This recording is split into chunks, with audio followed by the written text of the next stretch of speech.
Profane. Sacrilege. What are you playing in this church?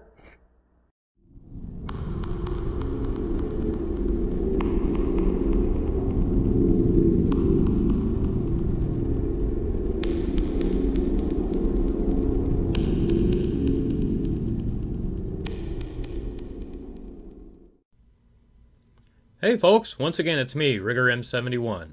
In 1962, an independent horror film was premiered at the Main Street Theater in Lawrence, Kansas.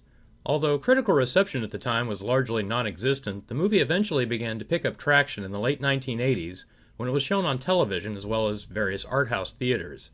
That movie was, and still is, Carnival of Souls. Herk Harvey, a producer of educational and industrial films in Lawrence, Kansas, got it into his head that he wanted to produce a theatrical feature. Taking on the role as both producer and director, he opted to hand over the actual script writing to his co-worker, John Clifford. Apparently not one to waste any time, Clifford proceeded to bang out a script in 3 weeks.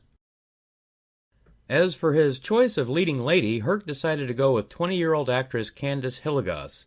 Having been trained by director and theater practitioner Lee Strasberg in New York City, Candace apparently took the role offered by Herk over a role in the films Psychomania, also known as Violent Midnight and Black Autumn. Her work after Carnival of Souls was sparse and included roles in The Curse of the Living Corpse, South of Hell Mountain, and, well, not much else. She did appear in a couple of television shows, but nothing terribly extreme. As for the story, it starts rather abruptly with 2 cars about to drag race, which was apparently what people did in the 1960s. Inside one of the cars is Mary Henry, aka Candace.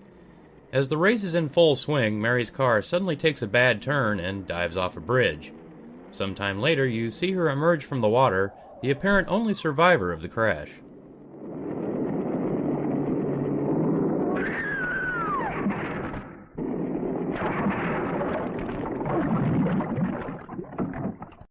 After that, Mary quickly recovers and ends up going back to her career as an organist at a church.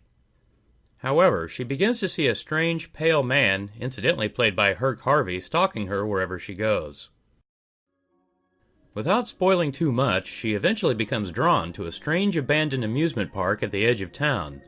Once there, she discovers an entire community of pale-faced ghouls, who ultimately chase her across the beach and generally give her a hard time. The story wraps up with a rather unique twist, however, most people these days can probably guess what ends up happening. Still, if I was sitting in a theater during the 1962 premiere, I probably would have been thoroughly freaked. When I saw this movie on cable years ago, I remember it having a very weird effect on me. The combination of black and white film, eerie music, and surreal imagery can really put you into a dreamlike state, especially if you're watching it late at night. It's been noted by others that this movie was a precursor to a slew of independent horror films. In particular, George Romero stated on several occasions that the white-faced ghouls were a direct inspiration for the zombies in Night of the Living Dead. So in other words, without Carnival of Souls, the zombie genre as we know it today may have never become a thing. Or at the very least, it may have evolved quite differently. So, if you haven't seen the movie, I would highly recommend doing so.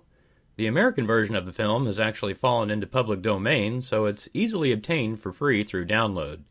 There are also several versions currently available on YouTube. My only requirement would be to suggest watching it late at night when things are quiet, preferably alone to get the best effect, like I did so many years ago. And that about wraps up this review. If you enjoyed it, feel free to hit the like button, dislike if you hated it, or even consider subscribing to the channel. As usual, thanks for watching, and of course, have fun. Good.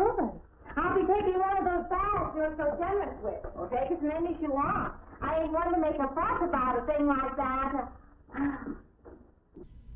Thanks.